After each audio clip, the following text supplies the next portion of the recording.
here today. My name is Candace Newman. I am the CEO and founder of Live Out Live.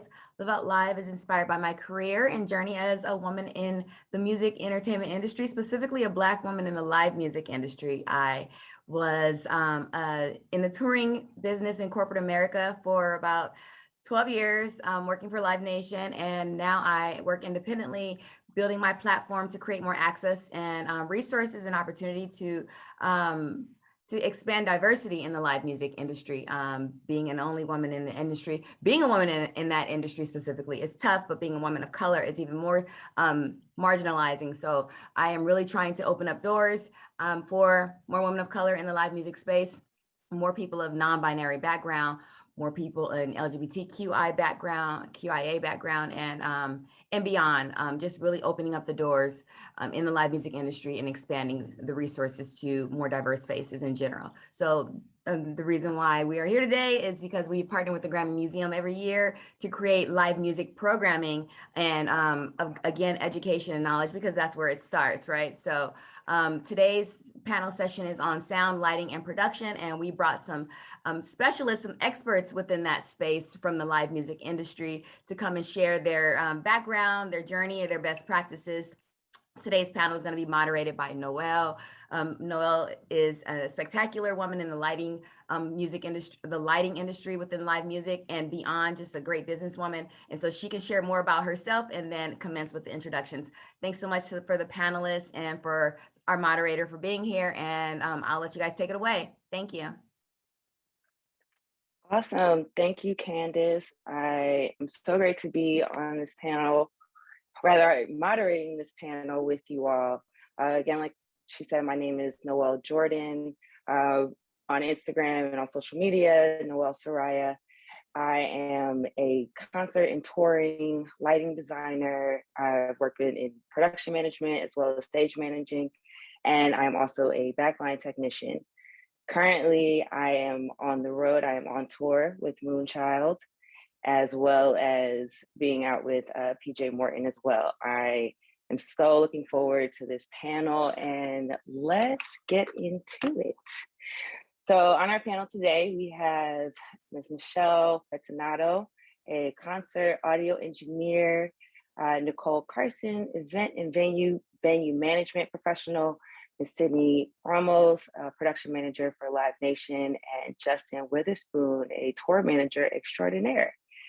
I would like to have you all elaborate more on what you do. I don't want to hold anything back or miss anything. So Michelle, if you would just explain a little more. Hi, everybody. Yeah, I'm a professional concert sound engineer. I've been touring with major label artists as their sound engineer since 1992, so for about 30 years now.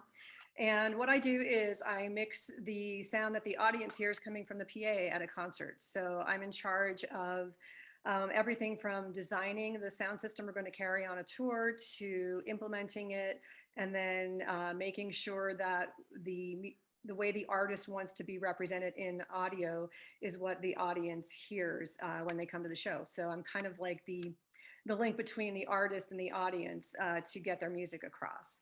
And I also, in 2013, I co-founded soundgirls.org to help bring more women in industry and create a supportive network environment for them. And I also, in 2019, I launched mixingmusiclive.com, which is a online course that teaches live sound and mixing.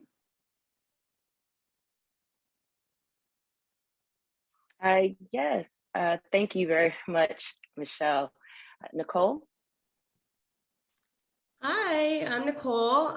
Currently, I'm the manager of front of house festival operations for Insomniac events. So with my role, I basically am directly in line with the producer of the festival. So I help just advance anything that's front of house facing, meaning anything that the headliners or the guests see. So it could be anything from, flowing into the venue, the experience of the guests, parking, security, medical teams, our box office team. So anything that's front facing. And I've been with Insomniac for just about a month now, so fairly new role, and I love it. I love big events. Prior to that, I was actually doing touring. So I was an event producer in the touring sector. I've done production management. I've worked in stadiums. So basically anything live, I live for it. So I'm happy to be here with you guys. Awesome. We're happy to have you. Sydney? Hi, everyone. I'm Sydney. I am a production manager for Live Nation. I'm fairly new officially in this role since February, but I've been with Live Nation since 2020, I want to say. Yeah, my role specifically, I handle pre-production, logistics of production, and sometimes it does trickle into posts when it gets down to budgeting. And yeah, I love it. I've done a lot with artists. We do a lot of commercial. My team's a bit smaller. We're in sponsorship and media. So we do a lot of like rolling in, same day, rolling out, as opposed to just like full on concerts and touring. But yeah, it's fun and I'm excited to be here. Awesome. Justin, our last but not least. My name is Justin Weatherspoon. I'm a tour manager, tour director. I've taken on production manager roles. I call myself the firefighter. And in this role, you see yourself putting together tours, logistics, routing, and things like that. But the main part of it, I think, once you get on the road, is you're a firefighter. You take these small fires that can arise while you're on the road and put them out. So you're also the I like to say babysitter, because you have so many personalities that you have on the road with you, and just keeping it all together. I like that firefighter. And yes, babysitter or a tour mom or dad. I skipped over one small, not small, but little fact. I'm also the creator of the What's Up Roadie, How You Doing podcast. You can find it right now. We're on YouTube and our Instagram page, but we focus on live entertainment professionals and our mental well-being. And so I feel like this panel that we're on today is just amazing. And I really commend everyone at Live Out Live for creating this space for us. So let's get right on into it. Welcome again, all our students and guests and visitors and viewers and those that will really take away from what we're doing and what we've created within this space for you. So for each of my panelists, please share, how did you guys get into the industry? I will start with Sydney. Alrighty. So I was 18 years old when I first started. My aunt, she's a creative producer, and I was fresh out of high school. She's like, "Hey, you want to make some money?" And I'm like, "Of course. I'm getting into college. Like, of course, who's gonna say no?" So I did my first freelance, just kind of shadowing her at 18 years old, and I really, really liked it. And then fast forwarding to my senior year of college, I was in a shared Uber with Josephine, who she's left Live Nation, but she was head of merch at Live Nation. And it was probably like a 5-minute ride. And she's like, "Oh, what are you in school for?" And I told her, and she's like, "Oh, connect with me on LinkedIn." And I promise I had like 10 followers on LinkedIn. Like I didn't even use it. I only had it because it was a requirement. And within my program at school, we had to pretty much have an internship before, as a credit before we graduated. And I was like, oh my gosh, I had like 3 jobs. Like I'm like, I don't have time for this. And then one day I was just like, okay, let me just reach out to something I actually, wanted to do. And from there, she looked at my resume. She's like, "Wow, you have a lot of experience," because I've done all these live events since I was 18. And from there, it was just rolling. I started interning at Live Nation. Then COVID happened. And so, everything, as you know, everything shut down. Fast forwarding, we kind of hopped on the live stream event stuff. And September, I was just like freelancing, doing all this PA stuff. But I had so much, I always say, you put the time in, you put in the work, you're going to get the job. And that's pretty much what happened. I went from intern PA and then straight to manager in like 2 years. So that's my experience. Awesome. I love that. Would you like to make some extra money? That's how I can also on certain sides. Do you want to make some extra money? Of course. Nicole, how has your journey been? Sure. Yeah, who doesn't love extra money, you know? So for me, it actually started when I was young. So I'm a musician as well. So for me, it started more on the artist side. So I had been performing since like first grade. I was in choir, and then I actually went into opera school when I was in high school. So I was always like in a musical family, especially with my dad. You know, his family is all musicians. And then I would always go to shows. Like I was at festivals all the time in school. My parents would drop me off at a festival and say, all right, see you later, you know, I'll come pick you up in like 8 hours, you know, and I just loved being around the sound, the lights, just the energy of live events. Like I knew it was just something I loved dearly, and it was like really close to my heart. So then when I moved to LA in 2005, I was on a music scholarship. I still sing now. And I just started working in venues. I worked for like these indie labels, and I just kind of immersed myself in the venue experiences around LA and Hollywood, and as an artist, and on the other side as, you know, doing production and as a PA. And I just started to, on my career journey, just get different roles. I stage managed as well. And, you know, I was a production manager, and then I had an opportunity to open a venue here. It was Bank of California Stadium. So I opened that venue and I did events, and it just kind of like took me like on this path of, whoop, all right, here we go. And it was really quick, and it's been a really fun, wild ride. But I just knew as a kid, I was like, no, I want to do events, live events, big events. That's why I love festivals so much. It's like the bigger, the better. But yeah, for me, it started as a kid. So hasn't died since. Still going. Still going. We still love it. We still love it. Yep. Michelle, as a concert audio engineer, how has your journey been? Yeah, I started very young as well. I was in high school. I decided I wanted to be a recording engineer. And I grew up in a tiny little town as far away from the music industry as you could possibly get. And I didn't know anyone in the business either. So I decided, well, I'm going to have to go to school and learn how to do this. So I went to a technical school. And while I was in school, I had a course on live sound, which even though I'd gone to tons of concerts, I never even thought that that was an actual job, like a career. So I also love traveling, so it just kind of it made sense for me. It's like, well, if I can get paid to mix music and travel, that's the best of both worlds. So I immediately shifted gears, and once I graduated, I started working at a local sound company, and I basically just took every audio job I could get, anything that was related to audio and concerts. I worked as a stagehand. I worked at different sound companies. I mixed local bands. I worked in the AV department at a big entertainment complex. I worked at different nightclubs, and I just kept working. And like both of you guys, just taking every job and opportunity that came, and also making connections and networking, and just telling everybody I met, I want to go on tour.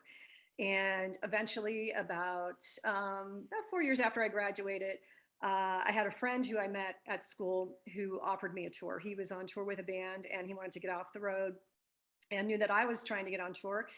And so I started working with a band, and a month later, their album blew up and was in Billboard's Top 100. And it was a band, Spin Doctors, right when they were about to make it big in the early 90s. And that was the start of my touring career. And from then on, I just, been a front of house engineer, and I've never looked back. And I've loved every minute of it. That's awesome to be able to be this long in the industry, and to still have that passion and love for it. It's inspiring. And Justin, Mr. J Rock. So I always had a passion for live music. I'm a drummer, and I come from a very musical family. So just my passion for live music and live entertainment. I always knew, as a teenager, I wanted to do something in that lane. I actually got into the nightclub industry, doing a lot of after parties with a lot of the concerts that were coming in town. And from there, I actually started as a runner at a local venue in Phoenix, Arizona, where I live. And I just kind of started watching what everyone was doing. I didn't have the talent to mix audio. Um, I think you have to have a very special ear for that. So I commend you that those that do audio. But I knew I wanted to do something, so I just watched to see what was going on. And as a runner, I was always running the tour managers, and just started asking questions, and decided that's what I wanted to do. My start actually came as a VIP meet and greet manager. A mutual friend of my family, was going on tour, and he's like, "Look, I know you want to get in to be a tour manager, but it's not likely for you to just start as a tour manager. So you can do this, and let's see what happens." And I got in. I was doing VIP meet and greets for maybe 2 years, maybe not even 2 years, and I was just hustling because I had the goal that I wanted to get to. So through that hustle and meeting people and making connections, I was able to achieve what I was looking to do, which was what I'm doing now, being a tour manager. Thank you. So hearing everyone's journey, I know Michelle, you mentioned about going to school, and others have been in the industry since they were like 18. What do you all feel is the best way to get into this side of the industry?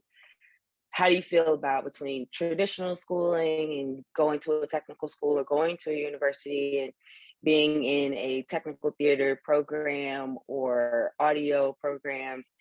How do you feel as far as like what would your advice be for our next generation when it comes to getting into this industry, especially in this new space that we are in since COVID? The process that I've seen from my end, it can be a little different. So what do you all feel is the best way to get into this side of the industry? Michelle?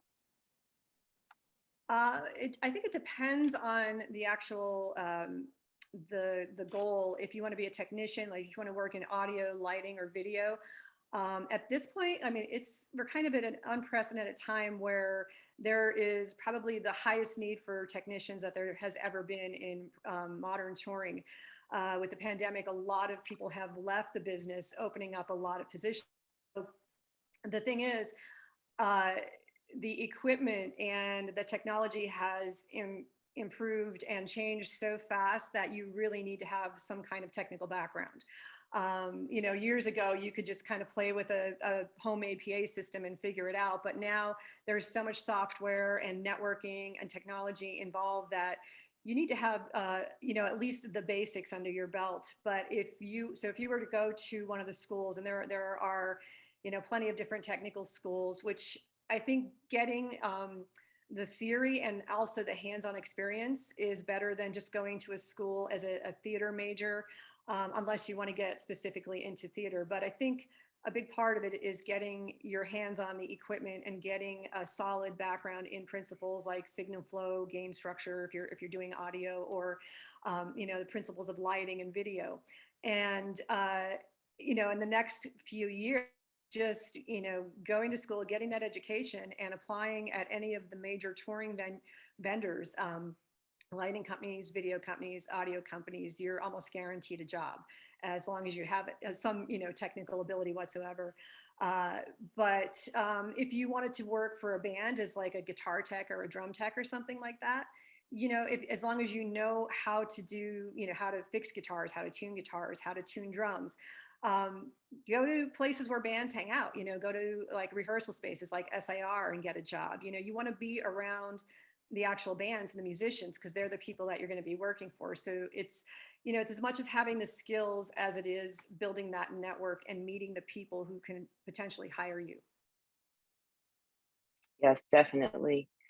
Sydney, what is your take on for those that are coming into the industry now?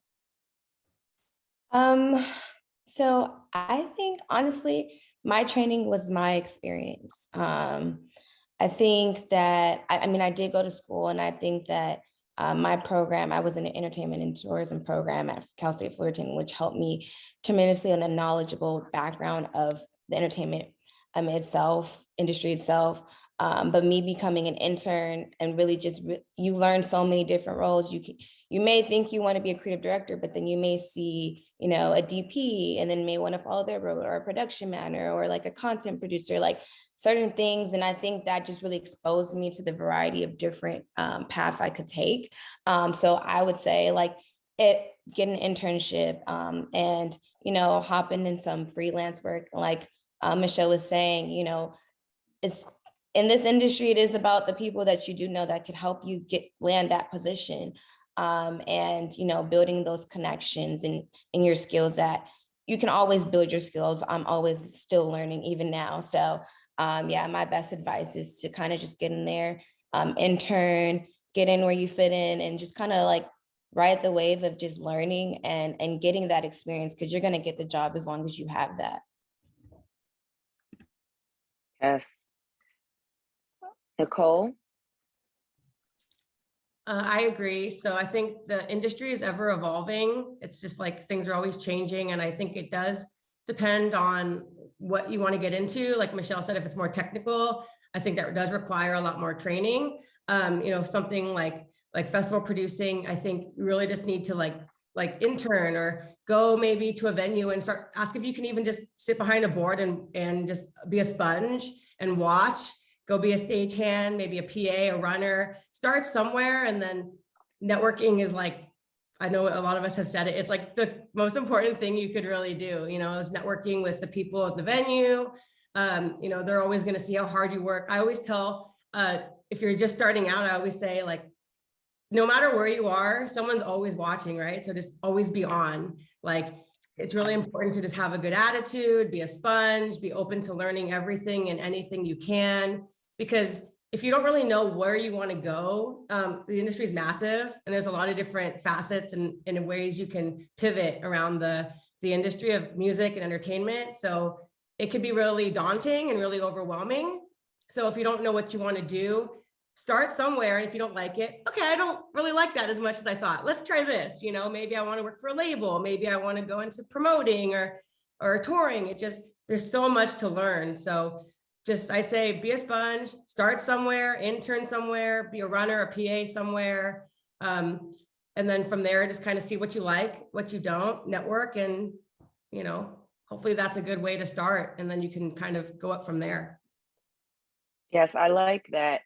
Being able to, if you don't know specifically where you want to go within this industry, the different approaches, figuring out what you do like, or rather figuring out what I don't like, and creating, I always say, to create your lane in this industry, so to speak, because there's so much and it's so vast within this industry. So I definitely agree with what you're saying, Nicole, as well. And Justin? I really don't have to say anything. They really covered it all. As far as the technical side of it, like they said, you know, if there's something that you have an interest in, whether it's, you know, for me, you know, my lane would have been being a backline tech or a drum tech, because I can tune drums. You know, I know my way around instruments. So that would have been a great place for me to start. But on the other side of that, speaking of actual education, you know, places like Full Sail University and the Conservatory, if you're looking at an audio, actually I think, I know the Conservatory does audio, but I know Full Sail offers everything live production. But getting into a school like that, I know people talk that, you know, you don't really need the education, but it helps. And of course, more important than that is the hands-on experience, but starting with the base at, let's just say, the Conservatory, of learning the ins and outs of audio, whether it be live, studio, knowing the basics of it will help you when you get in front of that, in front of your tool, whatever that tool is. And then from there, you know, I grew up in church, so they made us learn how to work the audio console in my church. So all of us knew how to work it just in case something went wrong. We had to unmute a microphone, whatever the case may be. And that gave us the basics to know, what to do going further. On my side, the degree that I was in, that I was working towards, was organizational leadership. And at the time, it was kind of, this is just something I have to do. But a lot of what I was learning in that is applying now, because that's really what you're organizing and leading a group of people all around the world. So a lot of the tools that I learned in that, I definitely apply now. But again, as I said before, the hands-on experience, getting in the mud and getting in there is really what's going to push you forward. And I think somebody said also, learning everything.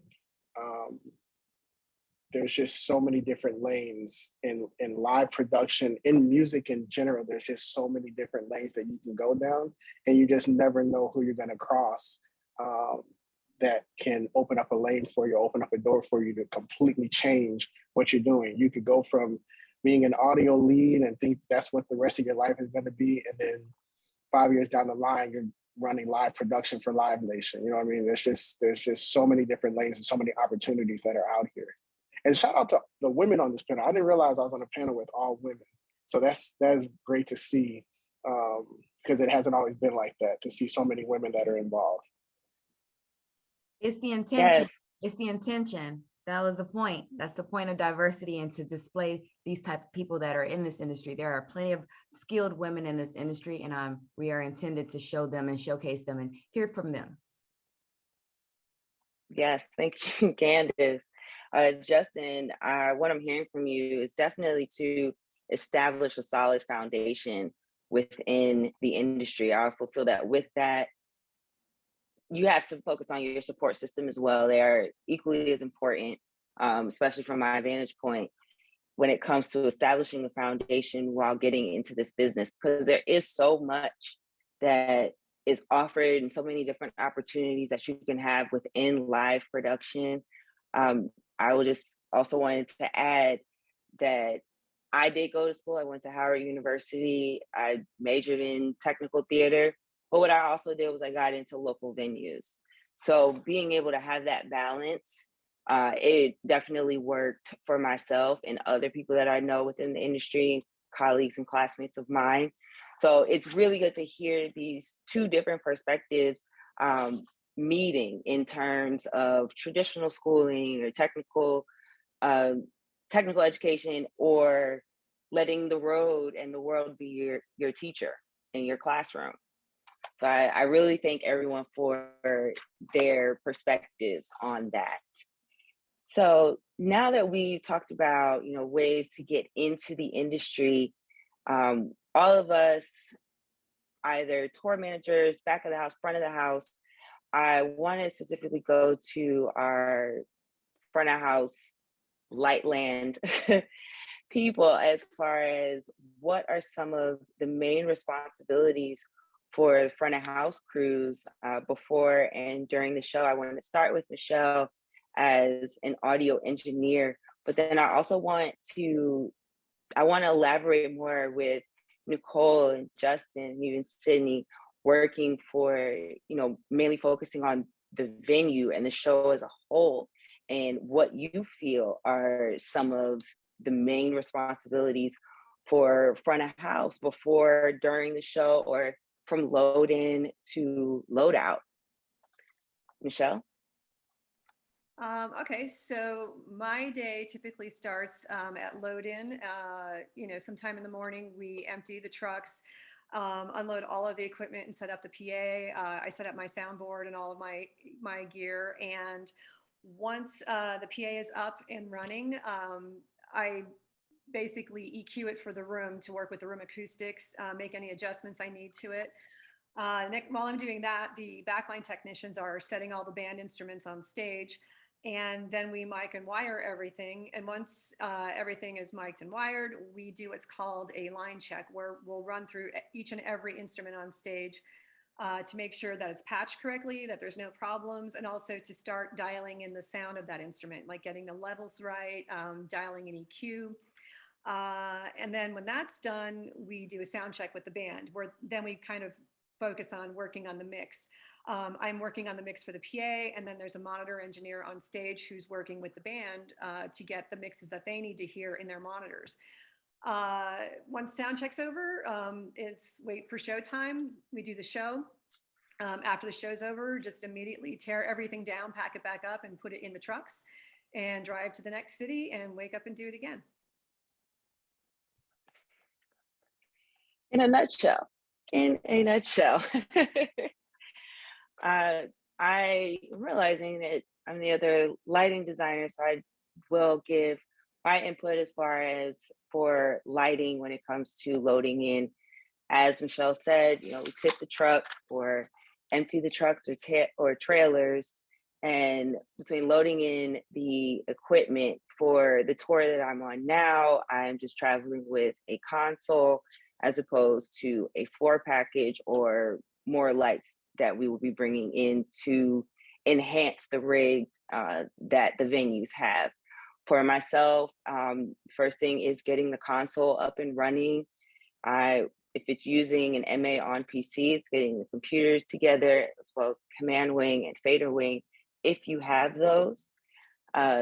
Patching the house fixtures into the console, working directly with the venue lighting designers just to make sure that that process goes seamlessly, seeing as they are most familiar with the house equipment.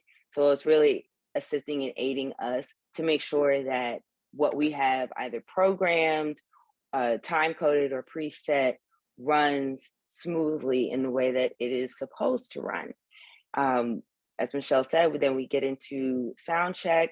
During sound check is when we test the lights for specific songs, make sure that everything is going the way that it's supposed to, cues are being hit, lights and colors and everything is matching the way that it should be, programming positions, because those change from venue to venue. And once sound check is over, for myself, I set a house look, making sure that when I walk away and the next time I come back, everything is set and ready for the show. But really you're working and you're tweaking things through sound check, and even up until doors, if you need that extra time, it's there for you to be able to program and get the show ready.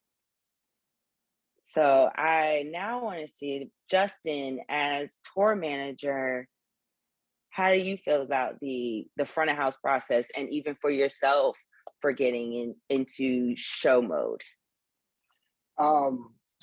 For me as a tour manager, the tour overall is my concern. Right up there at the front with that is the artist, of course, to make sure that they're good throughout the day or throughout the tour. But honestly, right behind that comes the front of house, because you all are basically in control of the experience that the fans get. You're doing the lighting, you're doing the audio, literally what they pay for, you're giving them by way of the artist. So it's really important. You guys already explained really how the day goes. From my side, it's just making sure that everything is flowing between the venue and the front of house team, and just the team overall.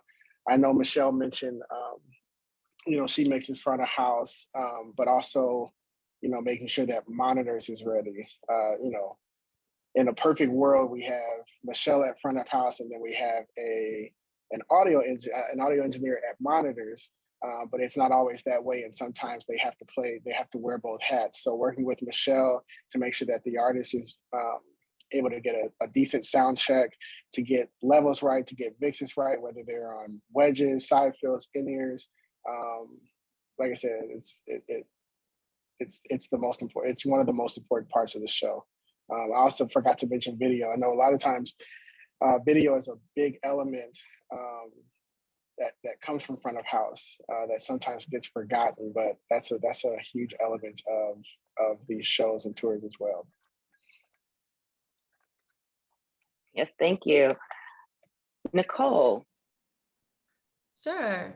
So I can definitely answer this from both an operations and a production perspective. Like, so for me, the responsibility kind of starts like 3 months before the show. Like, it's basically like, here's a big area of land, or you're in a stadium or something, and you have to create an event. So that's for me when like my head starts spinning and my show mode starts, right? So you're working with, it could be like a CAD designer to create a layout that flows with the venue or with the space that you're in. You're having to place everything, stages, food and beverage, merchandise booths, the parking flow, your gate entry, egress, ingress and egress, right? Where are you going to place your security mag? So it's like, this all starts like way before the event, obviously, right? So for me, that's kind of the main thing, is like getting the layout, sound with everyone on the team, because you're working with so many people within an event, from the production and the operations sides of things. So making sure that everything's sound, everything's flowing, there's no hazards, making sure that you have all of your compliance and everything is checked off, and then coming up to the event, it's really just advancing. So for me, I'm advancing everything with my vendors, whether I'm crewing, if I'm doing production, like in my last few roles, I was doing production. So it's making sure my event's crewed, making sure I have a crew chief who is, ready to go, making sure that all of my advances are out with my vendors, making sure there's no questions about anything, setting deadlines, managing budgets, right? So you're getting quotes with budget and making sure that during the show and during, pre to post production, everything's staying on track with budgeting and settlements. And then I feel like all the work, you do all this work, and then during the show, you're really there to put out fires. You're making sure load in, are your vendors on time? Are they happy? Do they have the resources they need to be set up for success? Is your, the producer, they need support? Does your team need support? So it's really starts like a long time before the event. And I feel like it's really important to like those first 2 or 3 months pre-show, it's like getting everything front of house ready. Aesthetically, whether it's, with the sound, like we've talked about, the operational flow, the stage builds, any load in timelines, budgeting, it's kind of all one. And then post show, you're really settling everything, load out, you're there to make sure your team has support, that your vendors, have a schedule. So usually the production manager or the site producer, you helps with the schedule of load in, load out. So making sure the trucking has, do they know where to park? Do they know where their entry is going to be? Just staying on time, because time is money in this business too, let's just say it. And so making sure we're sticking to our timeline. But that was a really long-winded answer, but it starts from like 3 months prior to like the week after, that's like on the house right there. But that's real. And sometimes we forget the 2 months and 3 months prior to that. Also is developing front of house, like you said. Sydney, as a production manager for Live Nation, how do you feel the process of getting to front of house and getting to the show mode? How is that going? Yeah, it's pretty similar to what Nicole was saying. So my role starts when it's greenlit to spend money. And if we're lucky, it'll be 3 months in advance, but sometimes it's 2 weeks. So I have to pretty much do all of that, like get our vendors, hire a crew, build out like a budget for pre-production and post-production. And then just making sure we have all those correct gear for G&E, for audio. We may have a set designer. So their budget could be an additional $15K, just for the props. And, just coming in with all of our camera and loading in, we want to load out our camera gear and our G&E gear first so they can start setting up, and then getting our PAs to help to do with like the crafty tables, knowing where parking is. If you've been to the Forum or any other venue, like bigger, SoFi Stadium or whatever, the parking can get a little crazy, knowing where like production is to come in and load out, and having the right credentials to do all of that. And then now with COVID, you have to have like a COVID officer, you have to have a set medic, so all of that goes into one. And so I pretty much make sure we have all of those logistics ready to go for when we do have our shoot and our production and roll. And then, making sure we do stay within that window, but a lot of times we don't. So calculating, overtime for our crew, and yeah, she covered a lot of it. So that's pretty much my role, and just kind of just rolling out after that, just keeping track of our budget trackers and all of our receipts and sending coding and sending accounting. So I do all of that too. That is awesome. This panel is just great in all that everyone is doing. So we spoke about, the process of getting to show mode and front of house, and Michelle and I briefly touched on sound checks and that really preparing us and getting everything right for the show.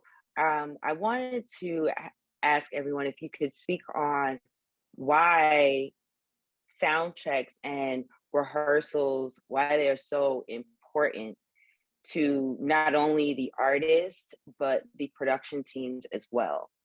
I want to start with Justin. I mean, that kind of goes back to my last answer, honestly. I deal with a lot of rappers, and they just feel that sound check isn't important. And I try to drive home with them how important it is. It's really the time to set the stage. When we move from venue to venue, whether they're clubs, theaters, arenas, Michelle can attest to this, sound is different in every room that you play in. You're not going to have the same room every day, no matter what package you bring in. So it's so important, even with just rappers that think they just have a microphone and wedges. Specifically with like my singers and my like background singers, bands, it's crucial. You can live and die by a sound check. If you don't have an adequate sound check time and take the time to do that to make sure everything is right, anything could go wrong during the show. And I've had situations where we didn't sound check, whether it was because schedule issues or the artist just not wanting to sound check, and it has shown. And I'm not an I told you so kind of person, but I am a look what happened after I told you a sound check person. So they are very, very important, and I'll leave it at that. Okay, yes, and I'll come back to Michelle. Yeah, everything that Justin said, it's kind of twofold. It's the artist's acclimation period to being in a new environment, a new venue. It could be a completely new PA system every day. It might be, even if it's the same equipment you're using every day, it's still a new environment. And so for the artist, it's their acclimation period to just getting used to how things sound in that environment, getting comfortable.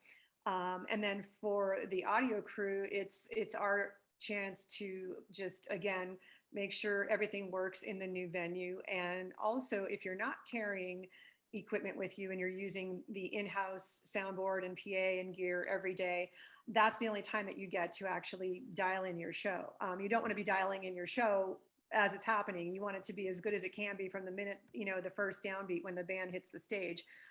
So to give the audience the best show that you can, you want to take advantage of all that time that you have before doors open to really make sure everything is sounding as good as it can, and just as have the artist comfortable and everybody involved comfortable, because when they're comfortable, they can give you a better performance when they don't have to think about, oh my God, I can't hear myself in my monitors, and now I'm not sure if I'm singing off key.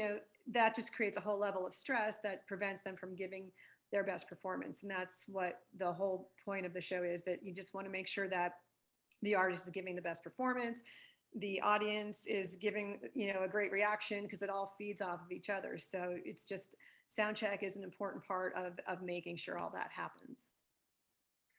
And as well as not only sound check, but rehearsals, tour rehearsals as well. I can speak for the lighting side. Sound checks are definitely important.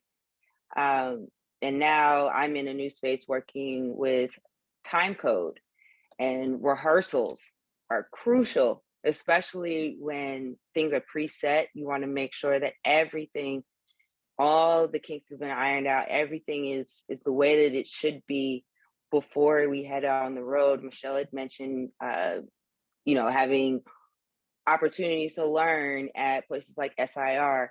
That was where we had our tour rehearsals. And it really, really helps. It really makes a difference, not only for us as the production staff, personnel, the crew, but also for the artists and their comfort level if they're trying something new.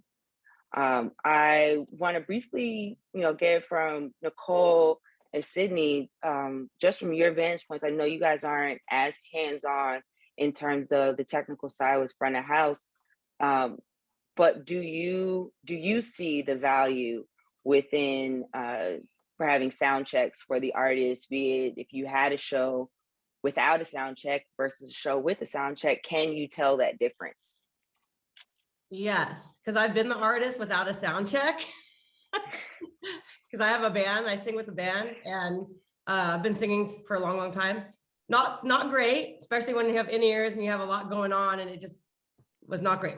So yes to a sound check. The one thing I can say is this is why it's really important to have a good run of show and to be on a schedule. In my opinion, just like, connecting with even the stage manager or the production manager before and just making sure that there's some sort of schedule. Obviously it's different. Like a big festival with multiple artists is different than a concert with, maybe 2 openers and a headliner or something, right? So, but just making sure that if there can be a schedule where you can fit everybody into a sound check, because I know sometimes not everyone obviously gets a sound check. It might be just like a quick line change or something. It just depends on the show. But I think it's important for the artist to feel comfortable and confident going into their set, to just have the comfort knowing that everything's working the way that they want. Are the levels the way they want to hear them in their in-ears? Is everything set up the way they want it to be set up, right? Because I just think of it from an artist perspective. I don't want to give it like a half, show. I want to be able to be myself and give a good show, but that requires like feeling comfortable with just, with sound, and having my bandmates feel comfortable too with their sound. So yeah, I know that was a different perspective of it, but I think it's so important. It's vital. No, it is. It is definitely that word. It is vital. And Sydney, any last add-ons? Yeah, I would definitely say it's important. Sometimes I even have to build in a pre-light day just so we can, test it out. And hopefully we have budget for that. And I think that a lot of the times though, we do have artists and we may only have them for 8 hours. So we try to utilize, but within that time, if they're only going to perform 2 songs, like say if it's commercial, then we're going to utilize that time for us to like audio check and like kind of just tie up any loose ends as much as we can. But like everyone says, sometimes it's not possible and we kind of just go with the wind. But I pretty much have a really great crew that we've been working with for years. So we're able to put out fires as soon as they start up. Awesomeness. Another firefighter. Like Justin was saying, another firefighter. So now we want to actually open the floor up to our audience, where I think we'll take 2 questions. We'll actually, Candace, can we bring up some questions? Yes, I think we have one question from Skylar. Skylar, thanks for having your camera on. Go ahead and ask a question, please. Yeah, for sure. First off, amazing panel from everybody. Appreciate you guys sharing your experience. It was amazing. I'm curious to know, like, when it comes to setting cues, like lighting and like video type of cues, is that usually somebody that's traveling with the artists who would kind of work in front of house to make sure that, you know, lighting cues and things are happening, or how does that work when with the choreographed show? How does that work when communicating those cues? Yes, you can program, you can have the show programmed prior to and have it sent out. You can have a programmer who can also design the show, and then they can send that out on the road with a lighting director. That is the role that I am in now out with Moonchild. Since our show is time coded, I did have a designer and a programmer. And so, but on the road, I had to make those judgment calls as to, okay, what are we going to use if we don't have, you know, if the rig doesn't have every purpose and position that we may have, you know, drafted up in the visualizer or in our cues. So yeah, it's once you get into the house and you see what you are given, and then you're able to make the decision based off of what you know from the show, knowing the cues, the different moments within the show, the integral pieces of the show. So when it comes to drafting, you know, creating these cue lists and whatnot, they are preset. And so you are able to send that out. And that is what keeps the consistency of the show, since everything is already preset. And then you have the lighting director or even designer, if it can be all in one as well. I've also worked with designers who go out on the road and direct and opt their shows as well. Does that answer your question? Yes, thank you. No worries. Thanks for your question, Skylar. I think Justin wanted to add something to that. I just wanted to say how important these cues are. And it's great that you asked that question. And everything that she said, on top of all of that, practice. Because I'm not going to name him, but I have an LD out with me right now who has missed a couple of blackouts. And even after now we've had the show program, there's still some things happening. So practice and sound check. If it's time coded, run it during sound check and practice, because those blackout moments, those lighting moments are so important. Yes, they are. Justin, I will add onto that as well. And, you know, in being humble and having humility, everything does not always go the way that you want it to go in every venue. And a piece of advice that I've gotten is to practice your failures, so that when these moments happen, you're prepared. You're able to know, okay, this is what I need to do in order to recover. This is what I need to do in case this happens. How do we adapt? Practice your failures. And I always say that you have to, essentially, you're failing forward. It is going to happen, especially when you're working with technology. Things are going to happen. However, you have to, it's all about how you recover. That is the key. So that's what I mean by failing forward. Learn from it so that it won't happen again. We have one more question from our audience. Yes, and the question is from Shelby. Shelby, go ahead and ask your question, please. Hi. So if you're on the track of tour manager, I kind of know like you all touched on it, like Justin touched on it. And I know you talked about being VIP and stuff, and like stagehand and shadowing. Is there any position that either any of you kind of like recommend starting, or just kind of just getting yourself in there? I will throw that to Sydney. Sorry, can you repeat that? Yeah, so if you wanted to kind of become a tour manager or something of the sorts, getting into live music, is there a certain position that you recommend like starting at? I know we have mentioned like VIP or just a stagehand, or is it just kind of just getting into the live venue? I think that if you're wanting to get closer with the artist, you know, and kind of just be on a team with them, I would say, but kind of just play both roles within like like for me, like corporate Live Nation and the artist and just representative, I would say creative producer we have, or like senior producer role that comes along with us, and it also connects with the artist prior, as well as being on production, just making sure that they're smooth. We're just handling everything smoothly from the production standpoint with the artist. And from a production manager, I also feel like it's a good role as well. Just kind of getting into that live event world and just pretty much, handling all of that's like set on. I hope that answers your question, but I definitely feel like senior creative producer and production manager will get you in the right field of wanting to just be in that live entertainment. Perfect. Thank you so much. Appreciate it. I also want to add Nicole and Justin to your answer as well, Shelby. Nicole? Yeah, sure. So I think for touring, like tour managing, it's obviously a lot of time on the road, which is a huge adjustment. It's a different type of lifestyle. So if you can even start out like as an assistant tour manager, or even doing merchandising, like with a band or an artist. There's touring event managers for, like Justin mentioned, VIP. There's companies that just do VIP touring and activations on the road for big artists.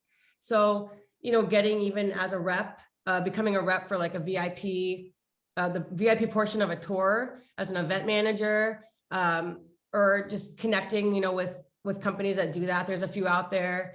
Feel free to, reach out to me later too. I'm happy to, give you some recommendations, but I think touring is a different type of lifestyle. So making sure that it's something you really love, because it's, I know it sounds great, and then you get out there on, I've been on the road too. It can be hard, so starting out as like an assistant tour manager or merchandise manager, helping just even, if you want to, help with some crew, just help with the crew and be a little stagehand, here and there.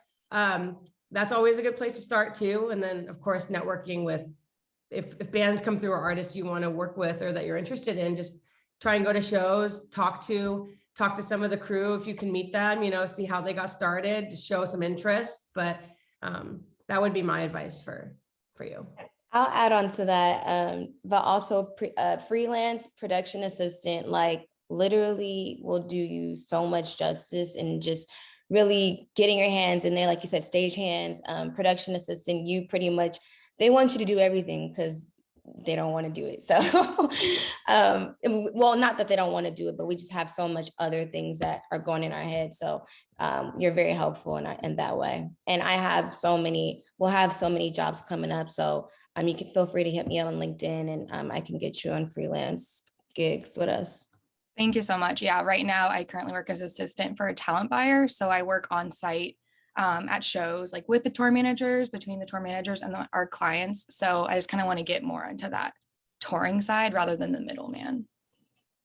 Got you. And to round this out, Justin, last final words or input for Shelby? You keep picking me last, and they took all the good answers. But I agree with everything they said.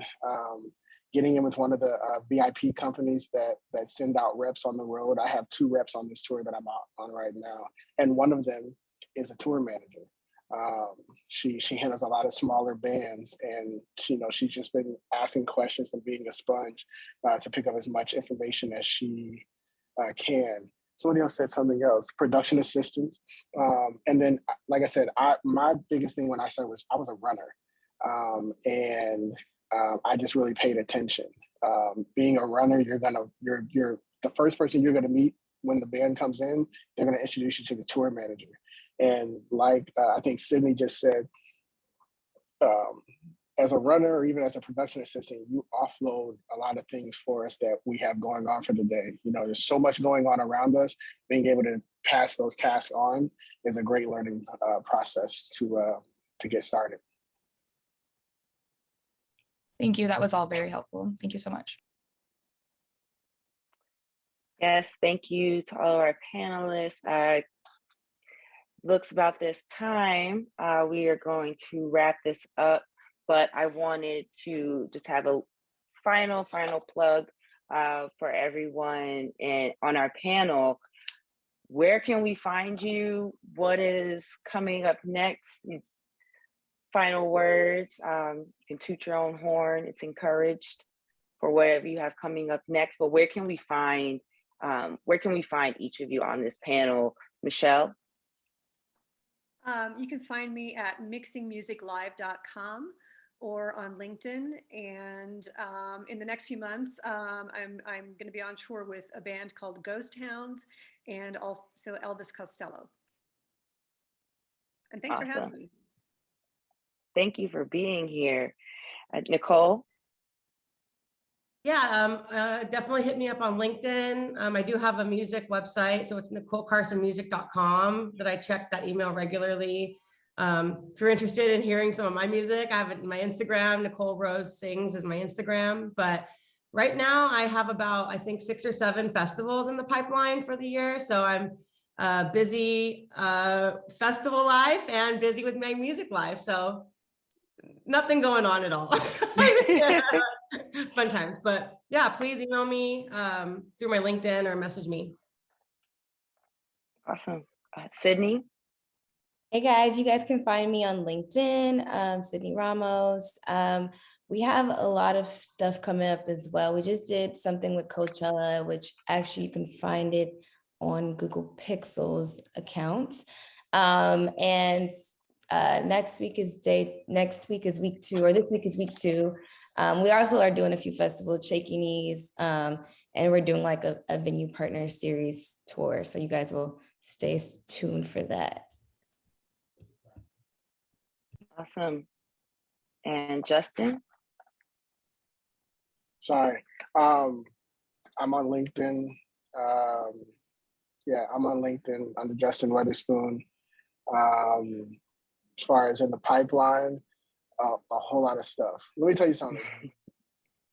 If this is the industry that you want to get into, there is a lot of work out here. And it's just, you got to find it. It's definitely not going to come to you, but there is a lot of work out here. I have tours lined up to Christmas right now. It's a blessing. So get in here while the getting is good. Awesome. Yes, there is a lot of work out here. And and I would just say for myself, you can find me on Instagram and Facebook under Noelle Soraya, or Noe.Soraya, Soraya. You can find me on LinkedIn as well under Noelle Soraya. And you can follow our podcast, What's Up Brody, at What's Up Brody as well. My email address is noelle@breedcreativity.com.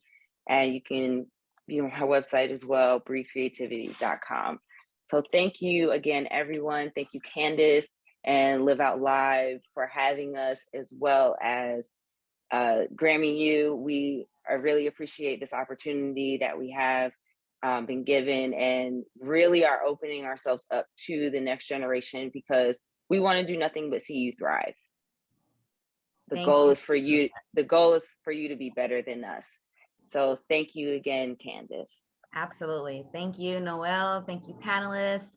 This has been an honor to have you guys share your voice and just share your journey with us. As you all can see, all of our journeys are different. There are many different ways to get into this industry, and there are many opportunities here in the industry. So go for them. These are your future mentors. Please, you heard that networking in your network is what's going to get you to the next level. So this is some of you guys' first opportunity to network with some of these amazing industry executives, and they are on their way, and they are open to sharing and providing access and opportunity for you guys. So please utilize them best way you can. The very last thing, if you guys want Live Out Live to continue to provide this type of programming for you guys and partners with likes of the Grammy Museum, there is a survey in the chat. Please just click on it before you click out. It will take you less than 30 seconds to fill it in. Just want some feedback to see how you feel about these type of panels and programming, and if any of this was beneficial to you. Lastly, join us next week for our very last session on tour management, going on out on the road. We have some incredible panelists joining us as well, who will be sharing from their perspective. And I look forward to seeing you. Thank you, everyone. And that's all I have. Thank you. Bye. Thanks again. Thank you. Tyler. Thank you, Bye. everyone. Bye. Bye. Thank you. Bye. The link. Click the link.